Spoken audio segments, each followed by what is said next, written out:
Kawan nyerimpet.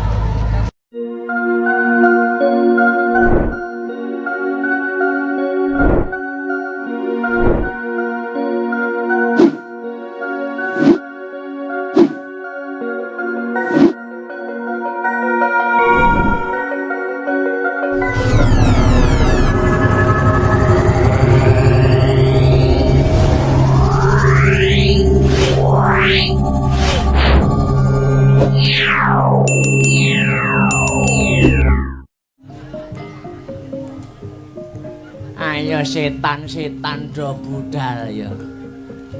Ora jim setan priprayangan klek-klek balung atandak memedi do budal.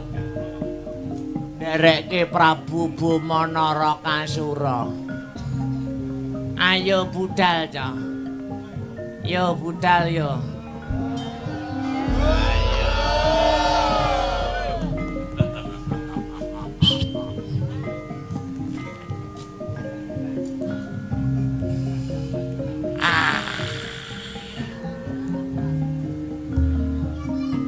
Budal. Budal delok wayang. Dalange sapa dalange?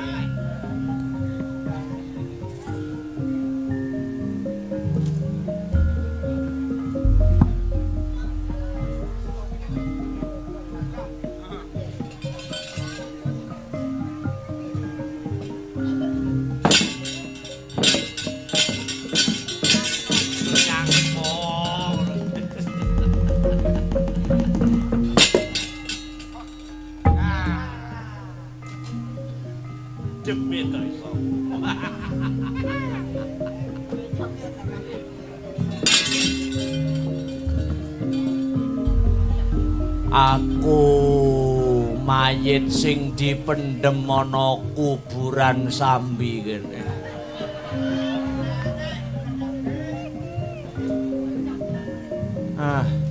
Biyen mayitku moriku ora dibuka karo Mudin.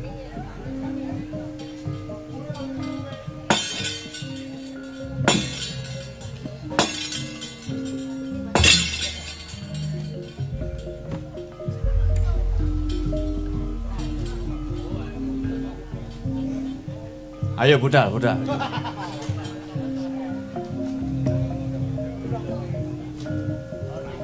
Ayo Mas pengendang ya.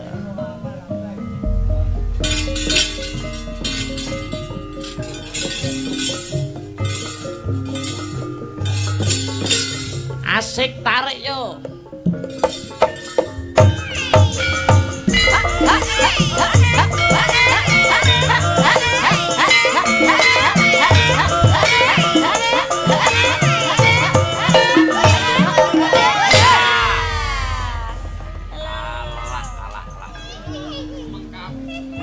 Mengkap kaya ngono yo.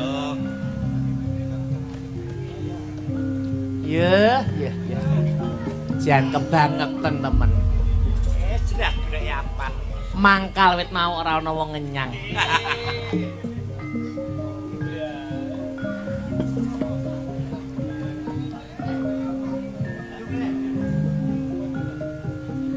Iki lho dagang aku.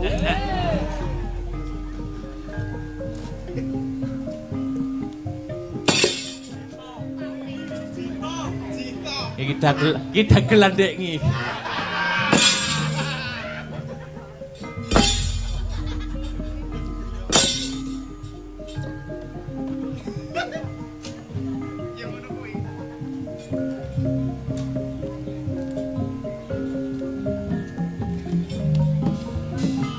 Ayo budal ki piye nek masang kok walik ngene iki dlogok.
taruna angudya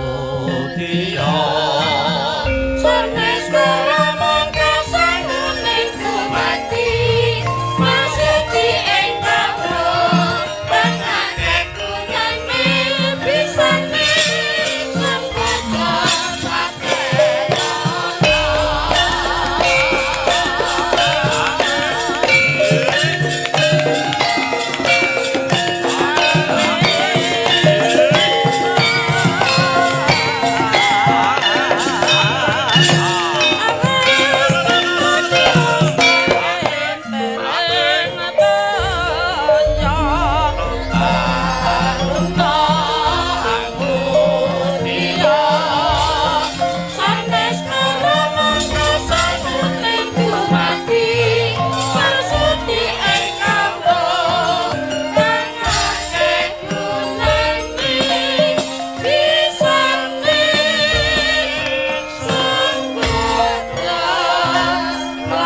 ilahing sekaring bawana langgeng ulun waspadake kaya Kresna kang prapta ana ngarsa ulun ana parigawe apa kok katon sumengka pengawak bajra lakumu Kresna nuwun inggih Hyang Adipukulun sedyaning kayun dinten sakmangke namung badhe nyuwun utawi nyadhang tumruning Wahyu Senopati ingkang sinebat Wahyu Topeng Waja kinarya damel nyenopateni dhateng para Pandhawa mbenjang tumapak ing perang Baratayuda Jaya Binangun. Ya nggih Kresna, kita nyuwun tumruning Wahyu Senopati pancen ora luput. Karana ing ripalungguhan iki ana ing Kahyangan Suralaya anane Wahyu kuwi mau durung ndak turunake amarga Gatotkaca durung jangkep sangune. Anggone dadi senopati krana Gatotkaca isih nandhang raga utawa lara. Lah sakmengko Wahyu Senopati bakal ndak turunake marang Gatotkaca ning lumantar jeneng kita Kresna. Nuwun inggih Pukulun, kula trimah lelantaran, kula trimah senadyan to namung dapur lantaran Pukulun. Ya nggih Kresna. Tampanana iki wujude Wahyu Topeng Waja Kresna.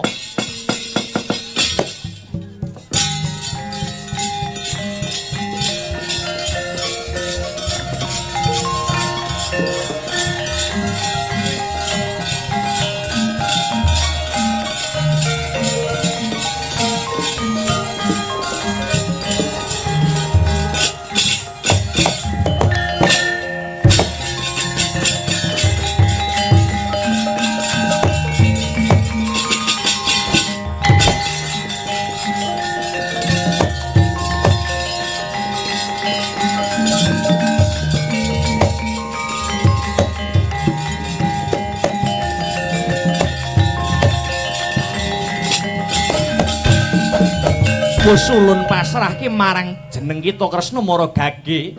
Wahyu Senopati enggal wenehna marang Gatotkaca. Nyuwun pamit Pukulun.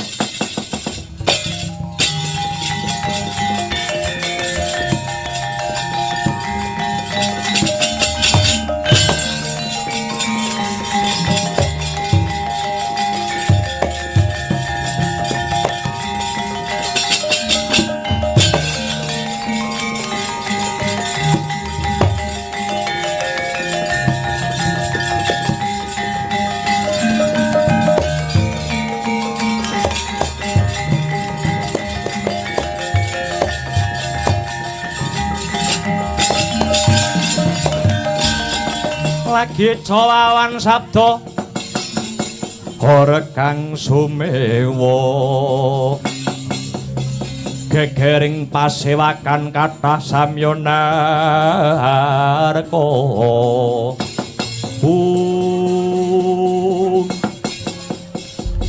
Simbah Guru aja kaget aku Bambang Wisanggeni kang prapta Wisanggeni katon sumengko prapta kita ana apa Bambang Wisanggeni mangkene wigatiku sowan ana kene bakal takon babakan apa Iki mau Simbah Guru kedayawan sapa? Kedayawan uwakmu Nata Ndrawati Prabu Kresna. Hanjur perlune nyadang kang sarta nyadong tumurun ing Wahyu Senopati.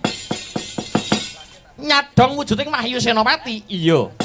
Kanggo sapa? Kanggo kakang kita Gatotkaca ing Pringgondani. Wah, la iki.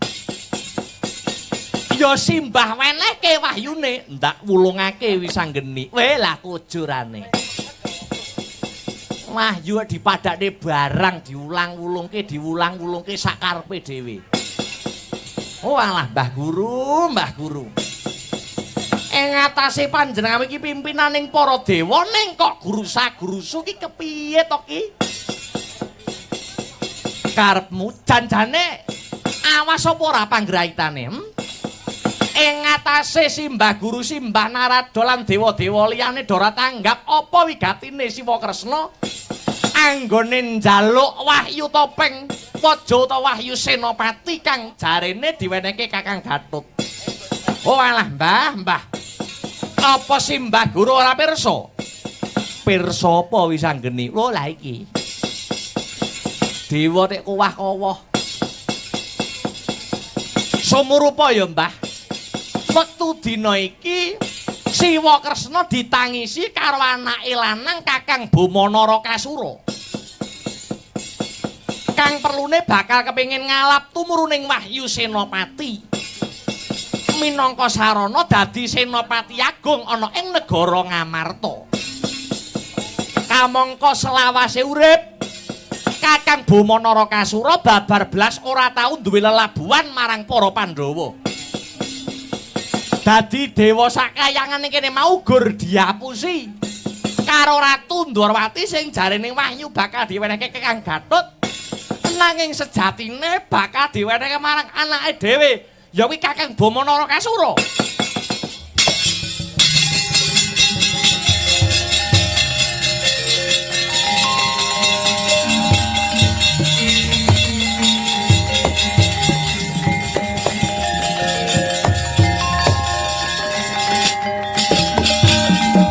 Waduh kepripun Kakang Narada? Pragenjang Pak Pong dene negara wong. Weh lah dalah. Paribasan telek dibungkusi mripate dewa melek ning diapusi. Diapusi Nata Ndrawati si Kresna. Ning kene aku ora arep nyalahke sapa-sapa. Jer kabeh mau salahe para dewa. Banjur prayogane kepiye wisanggeni? Wis pasrahno wae aku Mbah. Tak tututane Siwa Kresna aku njaluk pamit. Ati-ati wisanggeni.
Caritane satriya linuwih kang maradi mring kautaman tan pegat mring pangestine.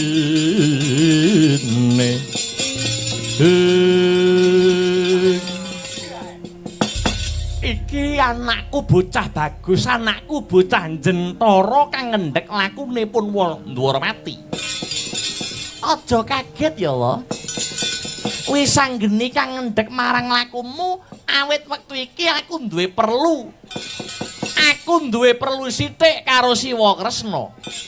Perlu apa ngger Wisanggeni enggal matura. Wangsulana kanthi jujur ya, Wa.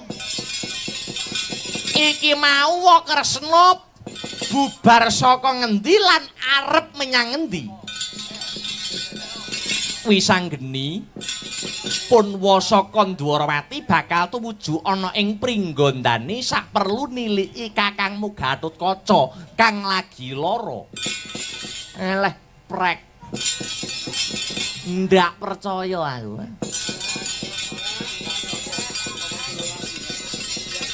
Saka Dwarawati apa saka Kahyangan Suralaya? Dwarawati, nggir. Dwarawati apa Kahyangan? Saka Dwarawati. Yen Siwa Dwarawati ora jujur, ora blaka, iki engko ana kelakon ana ratu ora kajen lho. Aja dikira Bambang Wisanggeni bocah wingi sore rawani. Yen sira mapan ana bebener ya tak ajeni ning nadyan to Siwa Kresna ki ratu ana ing Dwarawati, titi sing Bathara Wisnu nanging tumindake luput. Aku bocah nom kang wajib ngelingke. Tonyo raimu piye? Kosik to, kosik. Kok kowe njur nutuh karo wakmu Dwarawati iki ketemu pirang perkara. Ayo ngaku dhisik. Saka Kahyangan to ki mau, Iya, pancen bener saka Kahyangan. Dwarawati nyang Kahyangan lagi ki mengko bakal ana pringgondani. Ya. Pitakonku sabanjure Siwa Kresna sowan ana Kahyangan njaluk kelawan pukulan Bathara Guru apa wae? Siwa Kresna nggawa apa? Aku ora nggawa apa-apa, nggir. Lanjur Wahyu Senopati ki kok anggap apa to, wae? Ayo, aja kriyap-kriyip. Jane Kresna iki dina iki lagi mlinger kiblate apa piye to? Ayo, kok wenehke apa ora wae? Kene tak jaluk Wahyu Senopati gawanen kene wae. Wisanggeni. Kepiye? Wahyu Topeng Maja utawa Wahyu Senopati tak gondeli Wisanggeni. Wah, lah ora kena digawe becik. Ayo, wenehke Wahyu Senopati.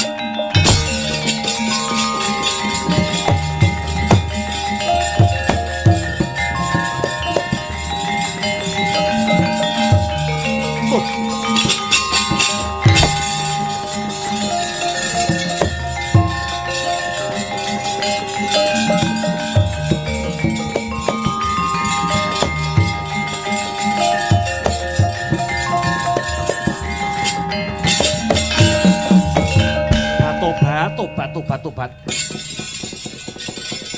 Aku iki Ratu Titis Wisnu. Ora kajen mung merga diantemi bocah wingi sore. Nganggo cara becik malah nepuk mbun-bunane wong Dwarawati. Bambang Wisanggeni. Aja kok anggap Ratu Dwarawati jirih getih wedi mati sawangen apa kang katon.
Sore-sore wis ngejak adus keringet iki ya.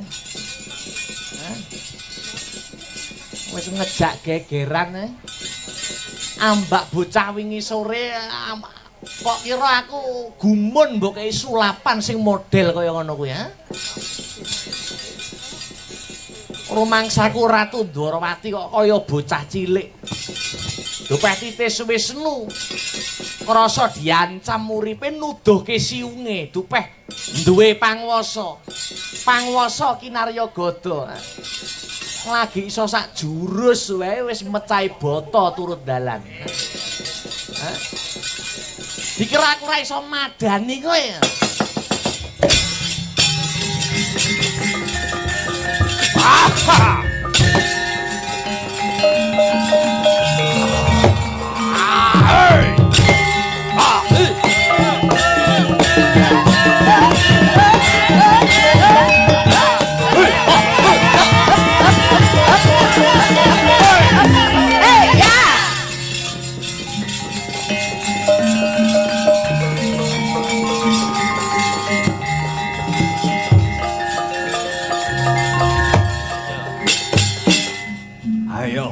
Tokno kasektenmu wis anggeni. Aja ngembelo sirahmu. Ayo tumplaken. Wis anggene ora bakal gigrek wuluku salombo etan. Boy! Boy! Boy! Ay!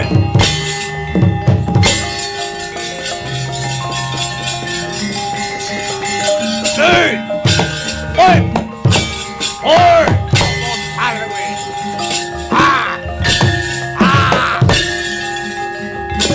Ar! Oi! Ah! Oi!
Kopi mana kopi?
Jawa ki ya wahyu ki ora iso digodhak.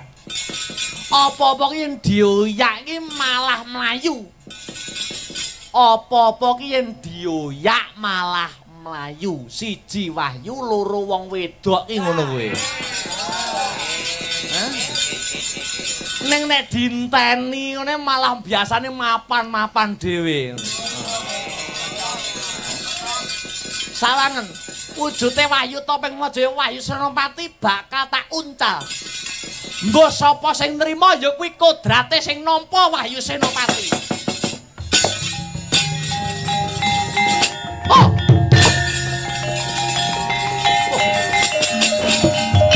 Ayo, oyakan.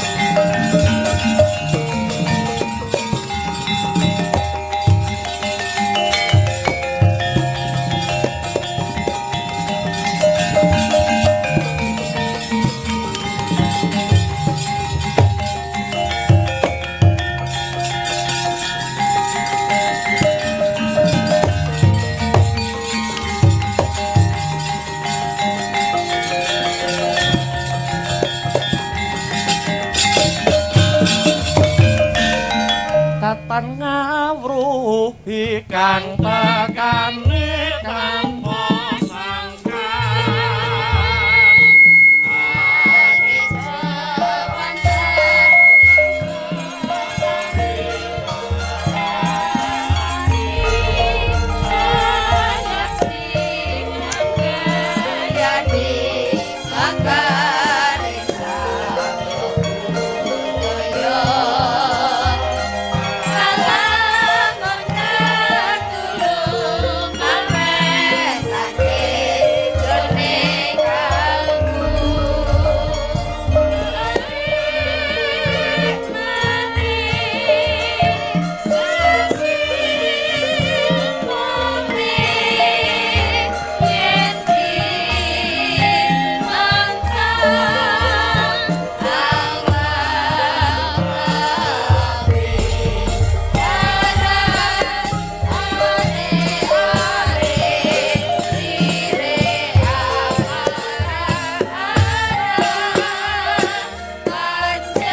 leng-leng ramyaning kang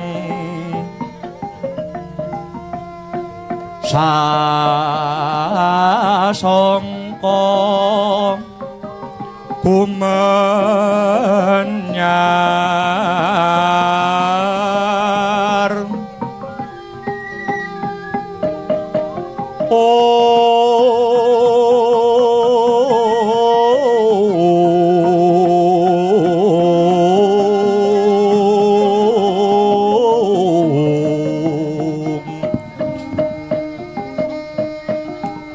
mangrengga ruming puri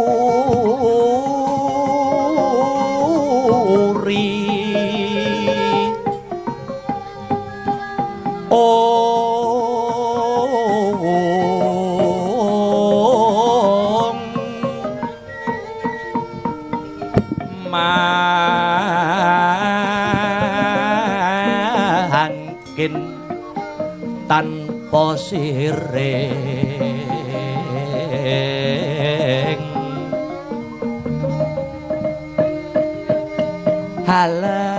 halap ingkang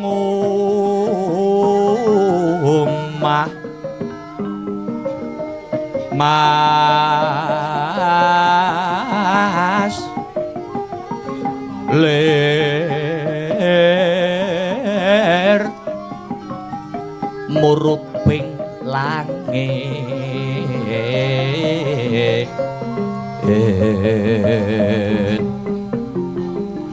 om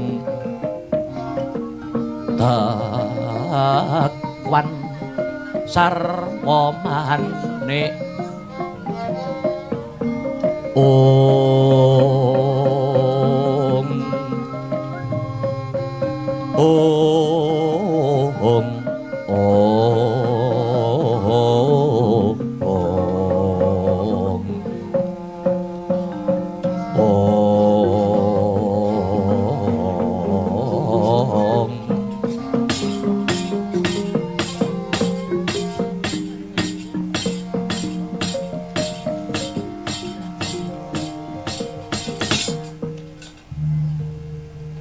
anakku nggir bocah bagus bocah gagah Gatotkaca warasaya nggir iki puniku arimbi kula kowe aja mung meneng wae ndang mariyaya nang tanpa guna ibumu ngerti padhanging jagat lamun to ngerti anake lanang ora bisa nglawat Gatotkaca ndang warasaya nggir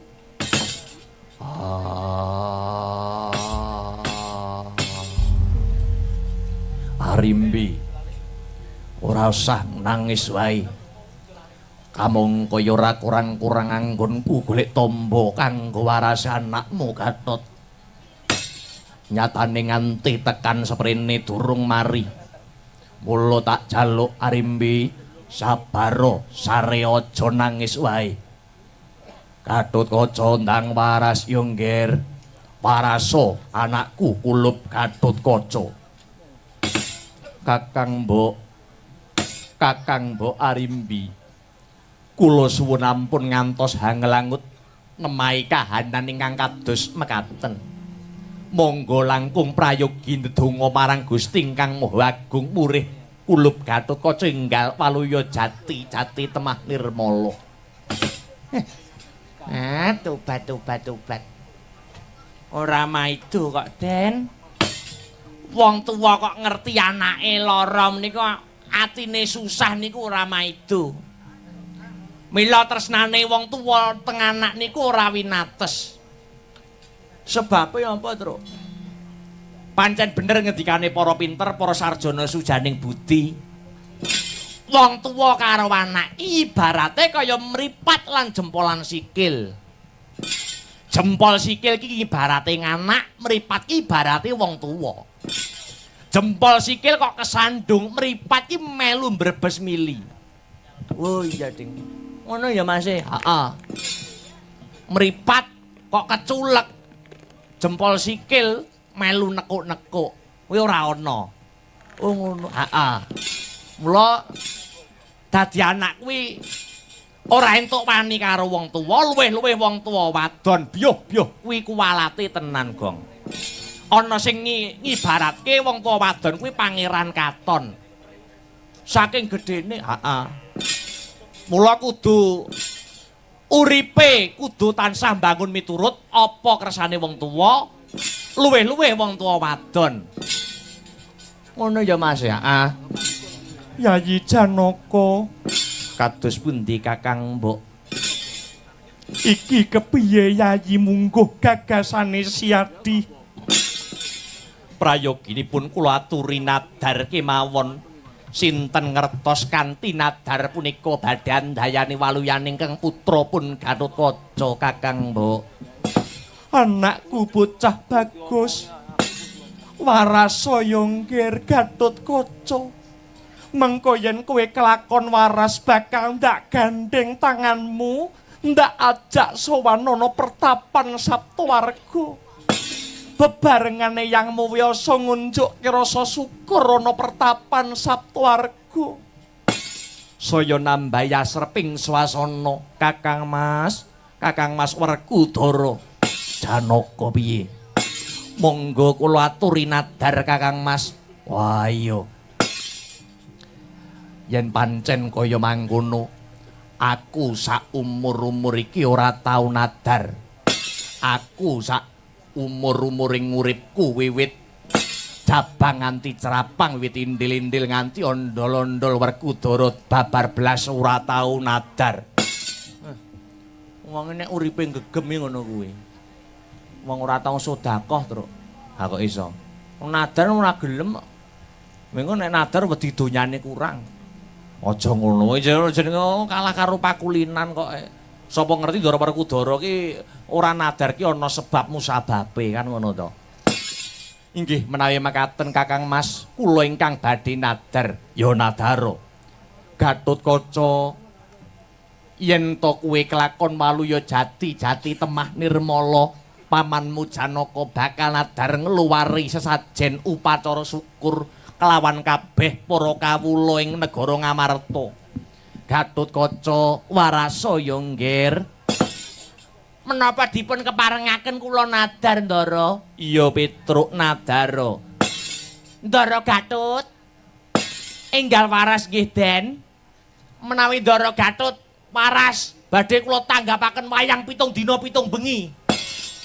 Tanpa pedhot, tanpa leren.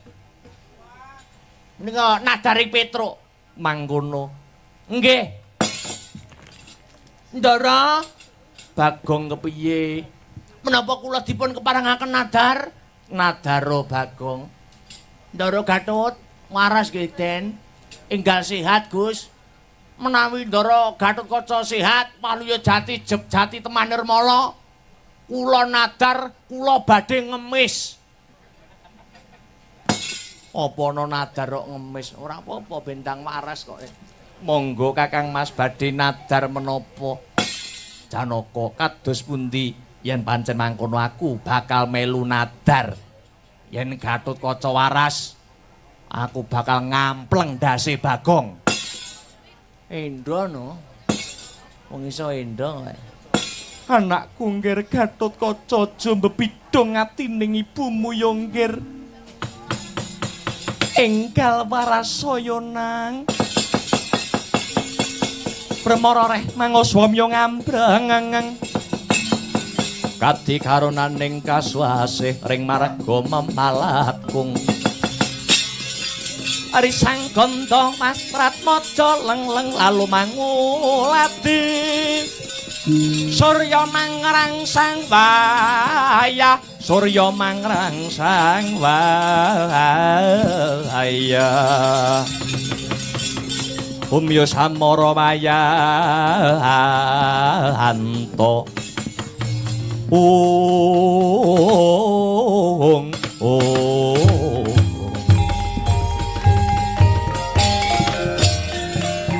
Permara reh manguswamya ngambreng kati karonaning kasuwase.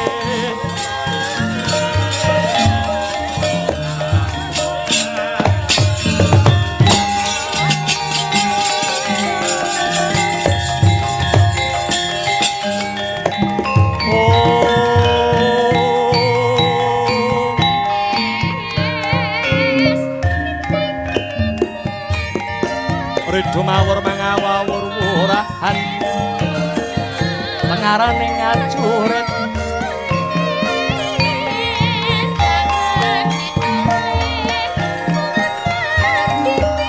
omak urut bangsa tetadya putra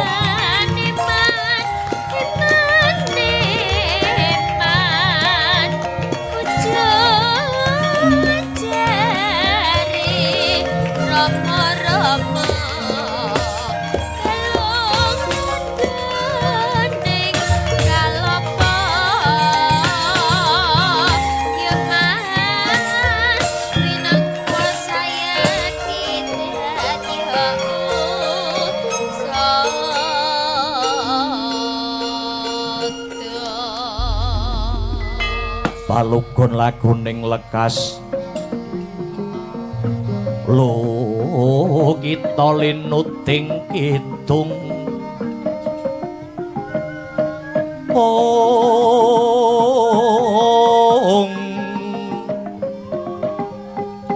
kadung kadereng amor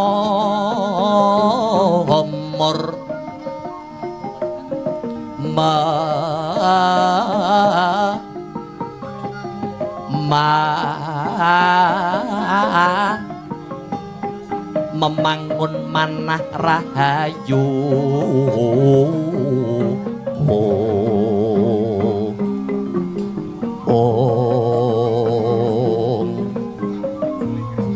ayu wana tan agolong gumolong manadukara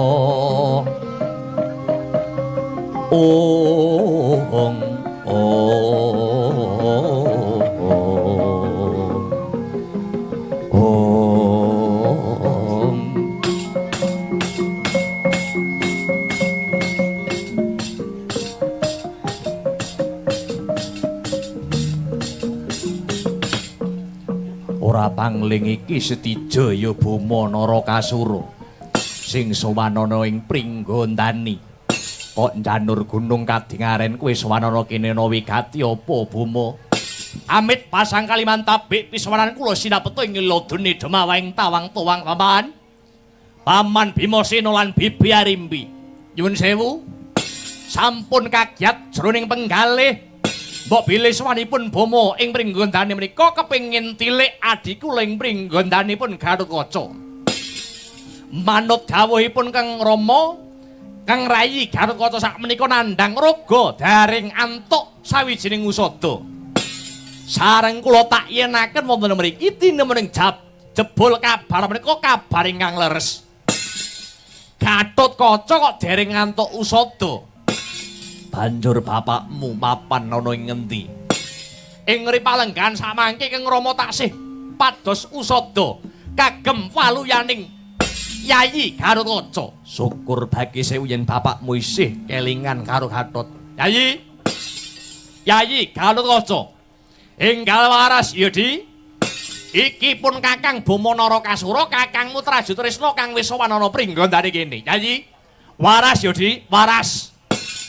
Jare calon senopati kok lara iki piye? Ayo tangi. Enggal waras.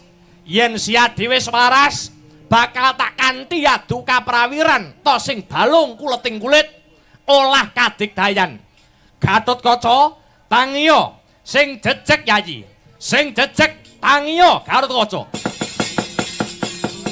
Lenglenging driya mangu mangungkung kanduhan rimang lirlena tanpa kanin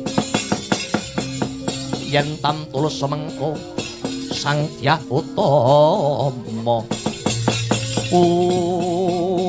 lah ing kono to wau antar panantang ngrisang Bama Narakasura ratu ing Traju Tresna ingkang ngasung sumbaring satriya pringgondani. Parandene risang Gatotkaca mung kendel kewala datan mobah datan musik. Dumadaning akasana cahya manter sak sadalanang kang manjing ana badane Raden Gatotkaca. Tuhu menika wujudipun Wahyu Senopati Gya manunggal dadi lan waluyane satriya pringgondani.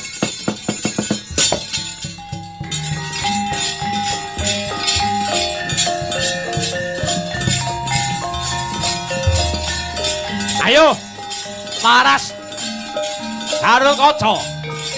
Enggal waras Yudi.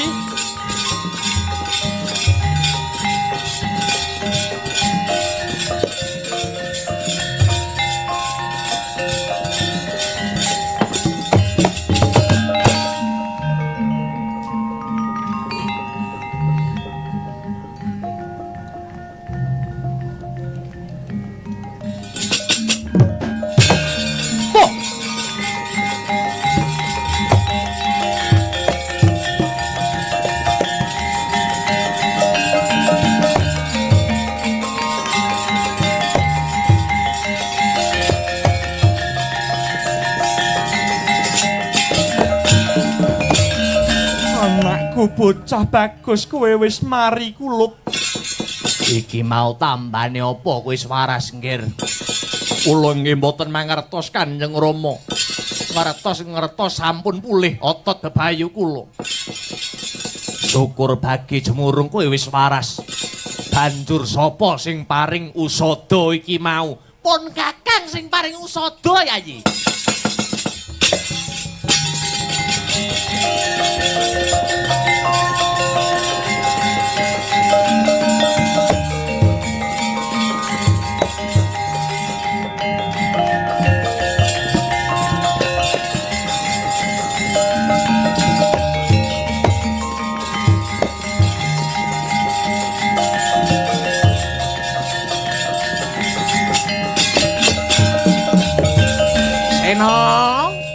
Diteng Resna kakangku napa?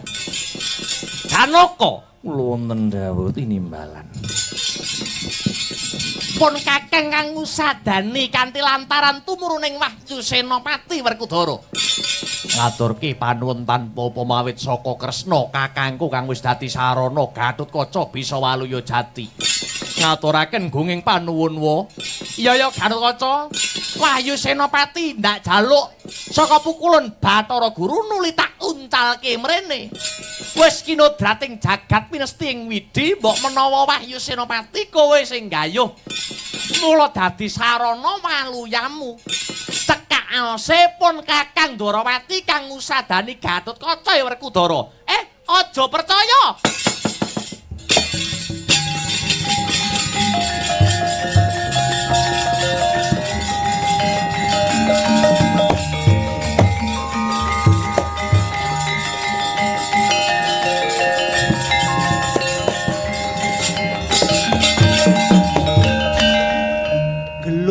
piye? Hah? Ya ampun iki. Lah kok iso-isone kowe isih goroh lho, hah? Iso-isone kowe isih goroh. Tak jaluk wong Werkudara aja percaya ya, wa. Hah? Pancen bener Wa Kresna sing njaluk Wahyu Senopati saka pukulan Bathara Guru. Nanging sedyane ora diwenehke Kakang Gatot. Nanging diwenehke anake si Bama Narakasura. Ayo aja plentas-plentus. Ngakoni yen Siwa Kresna luput apa ora? Yen ora ngakoni kelakon tak gawe pirang-pirang dina iki ora wis anggene ora.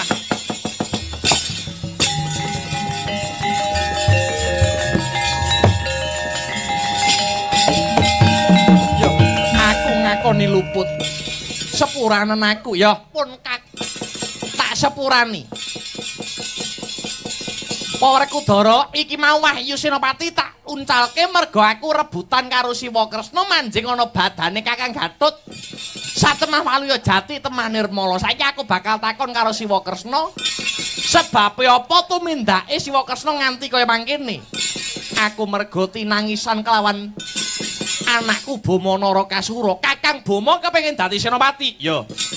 Aku kepengin dadi senopati. Kakang Gatot semono uga aku wis anggeni. Yen mangkono bakal tak adani Giri Sayembara. Sayembarane apa wis anggeni? Mbah Kakang Gatot, mbah Kakang Bama dicepaki panggonan sing jembar ana ning alun-alun. Ora entuk bantu binantu sapa sing menang jroning payudan, sapa sing menang sajroning sajurit. Ya kuwi sing dadi Senopati Agung Negara Ngamarta. Ya tak enteni ing jaba karo waca.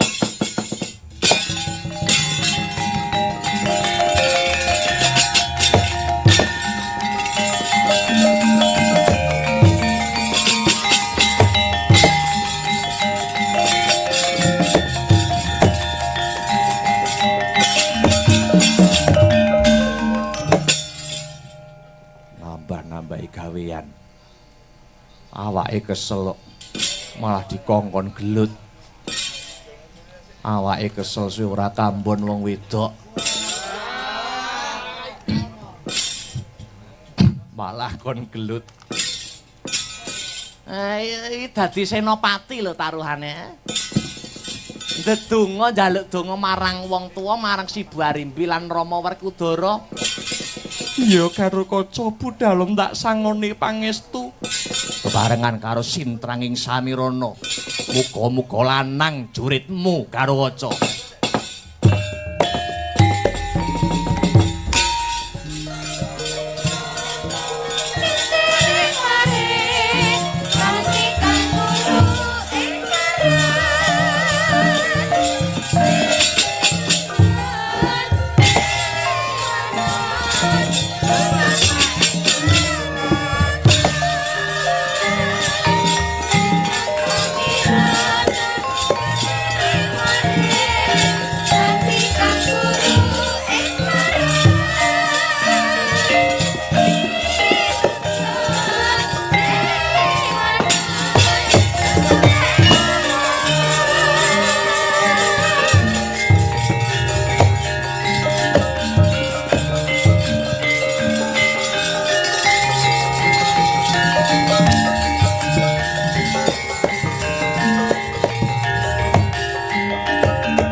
Muga-muga antuk pengasih saka Gusti Kang Maha Asih.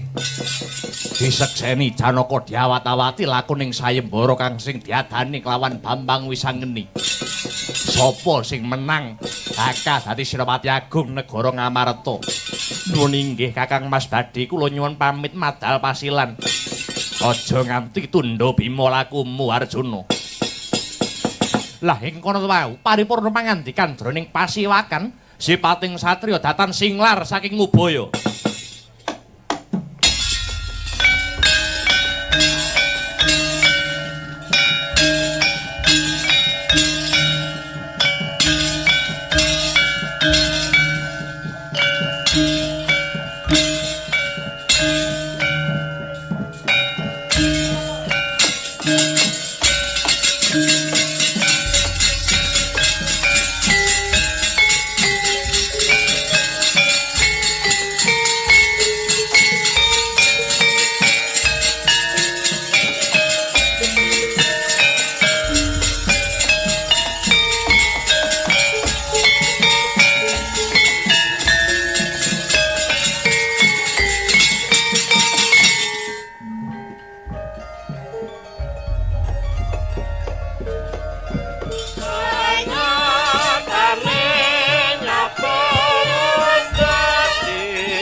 leren sik ya, Nduk. Heeh, Mak.